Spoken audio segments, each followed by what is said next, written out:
Welcome into another edition of the Sunday Fast Break. As always, joined by former Illini and our analyst Trent Mecham. It seems like it's been a really long time since Illinois has last played. If it's still fresh in your mind, Trent, I think they looked much improved in that last one. It was a needed victory for this Illini against Penn State. I thought a very good defensive effort.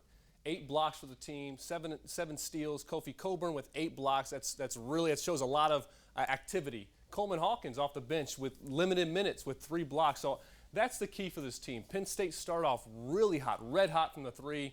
And then this Illini team, though, kept that defensive intensity for 40 minutes. That's the key. They also did a great job attacking their zone defense. If the Illini can play a 40 minutes, they're a really tough ball club. Right, and speaking of the zone defense, they certainly did that here against Penn State. Let's break this one down a little bit, Trent. Yeah, so against the zone, the tendency is to get stagnant, okay, and pass the ball around the perimeter. What you see here is we're getting ball movement to the wing, up top to the opposite wing, and then getting the ball inside. Great passing here, great touch pass from Jacob Grandison. Kofi Coburn, he's got 3 assists on the year.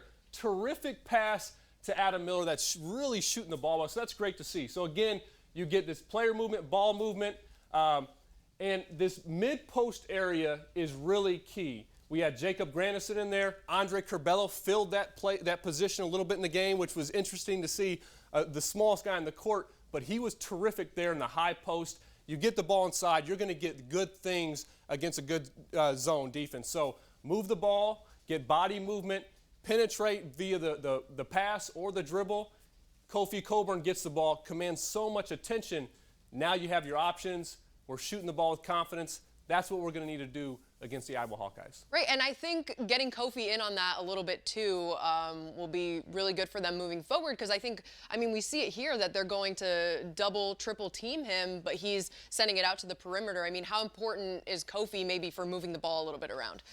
You know, even with Luka Garza, Kofi is still he's the biggest, baddest dude on the court. And when he gets the ball down there, he commands so much attention, so many, it's 2 or 3 players. It'll be interesting to see what Iowa does, because they have great size. Luka Garza, very, very impressive. Will they double Kofi? I think it's going to be important for the Illini to attack Luka Garza. He's so good on the offensive end. So can they go into Kofi and really put him maybe in foul trouble, just really make him defend, because he's a load on the other end of the floor. And I was impressed what Kofi did last year against Luka Garza. I know that was a matchup that was kind of anticipated, kind of the 2 big men in the Big Ten, but this is a much improved Kofi Coburn heading into this one. How do you see that matchup between them 2 playing out? These are 2 of the best bigs in all of college basketball. Luka Garza is the best big in the game, probably the National Player of the Year. The difficult thing with him is you have to account for him at all times. You have to play defense before he gets the ball. He's always putting pressure on the defense. He's always fighting for angles, for positioning. And I thought Kofi Coburn, especially that game in Champaign, was terrific and just battling him, fighting him. But now the key that Luka Garza's improved now is stepping out, hitting 3s. So not only do you got to battle him on the inside, but then be mindful of him, know where he is, get a high hand, not allow him to shoot 3s, because he's shooting over 45% from the 3. This is the heart of the season. I think this is the stretch that we've been talking about for a long time. How important is this game against Iowa? Brad Underwood is kind of going to give us the same answer every time. It's a game is a game. Coach speak, yeah, but of course. This is a big one. This is a big one. I think for Illini fans, if they had one game circled on the calendar at the beginning of the season, this was Iowa. The game in Iowa City last year, into the game, Chin Coleman, assistant for the Illinois, Fran McCaffery, head coach of Iowa. They exchanged pleasantries in the handshake line.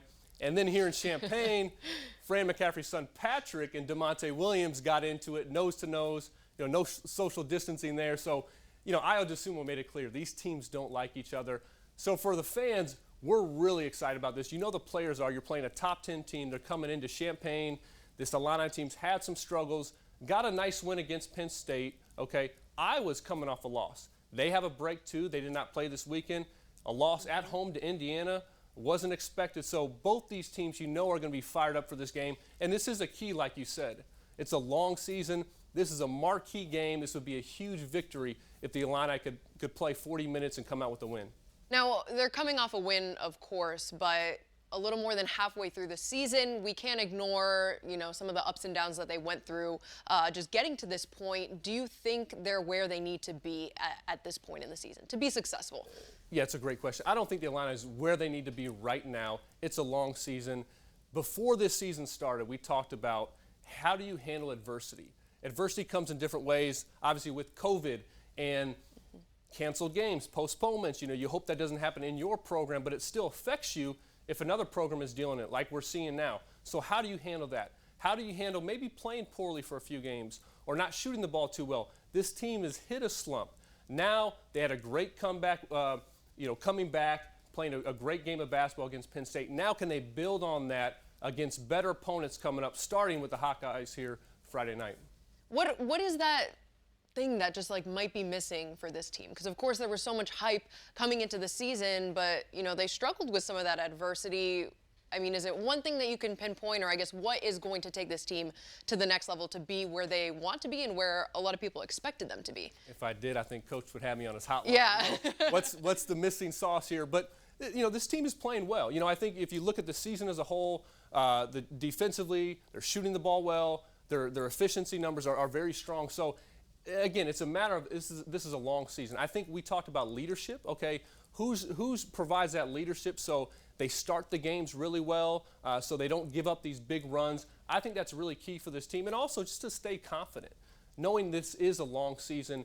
Continue to improve, continue to put in that work. Can that chemistry improve as well? Because you have 5 guys on the court, you have 1 ball. How connected are you on both ends of the floor? That's going to be the key for this team, handling adversity, growing that chemistry throughout the season.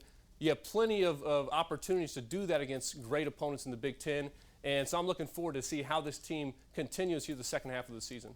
And I think Brad Underwood hasn't been afraid to mix a couple things up here and there. I mean, we saw it in the starting lineup against Penn State, throwing Jacob Grandison in there. I mean, that surprised me a little bit for that move. That surprised me. DeMonte Williams played great this season. And I think maybe it was a factor of coaching knowing that DeMonte is going to give a great effort no matter what. But I think he needed to change some things up. So I thought him inserting Jacob Grandison was a great move, just to do something different, because the starts have been really slow. Jacob Grandison played a great game, banged up his shoulder a little bit. I don't think it's anything too serious, but he gave a great spark to that team, just showed something different, which was good to see. Yeah, and I want to talk a little bit about these postponements and just the Big Ten. A lot of teams are seeing, these pauses happening in their season. They were supposed to play Michigan State this weekend, going 9 days without a game. I mean, how could that impact them heading into this week against Iowa? Yeah, that's I think the key for all these teams. How do you handle that adversity? You're not used to that. It's almost like being hurt. It's almost like the whole team's hurt. They can't practice for 2 weeks in Michigan's case, or this Illini team can't play a game for a significant period in the middle of a season. That's very, very rare. So can you improve through that time? Can you, for the Illini, a lot of time practicing this week, have they improved that chemistry? Are they getting shots up? Are they getting free throws up so they're shooting free throws better?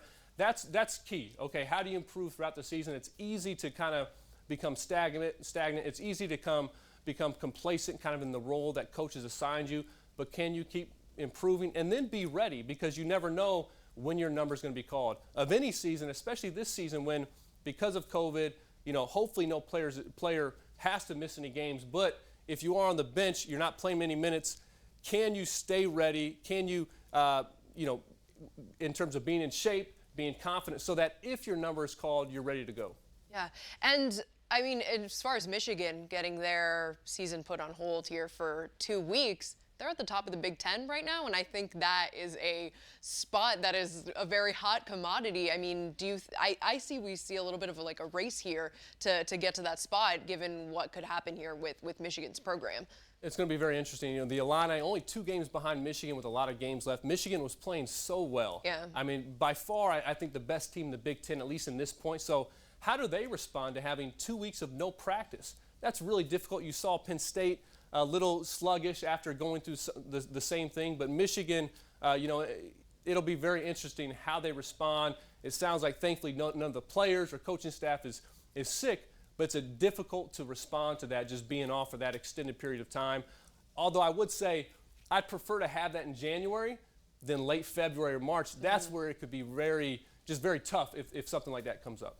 Right. I mean, it's such a unique situation that these teams are in. I think when they start to go and reschedule some of these postponements, I mean, we could see maybe back-to-back games here at the end of the season before March Madness. Who knows? I mean, I think it's a lot to ask for these players as far as like the physical demands of what might be to come in the next couple weeks here. Might not just be March Madness, a season of a very bizarre season to just be mentally prepared for as a player. Physically prepared for. You saw Penn State, after not playing for 2 weeks, they played 4 games in 7 nights. That's like an NBA schedule. So just be prepared, stay ready again, keep your body healthy. But this is what these players have been working for so long. Back since June, where I don't think they've seen family, friends a whole lot. They've been preparing for this. Now you're in kind of the guts of the season.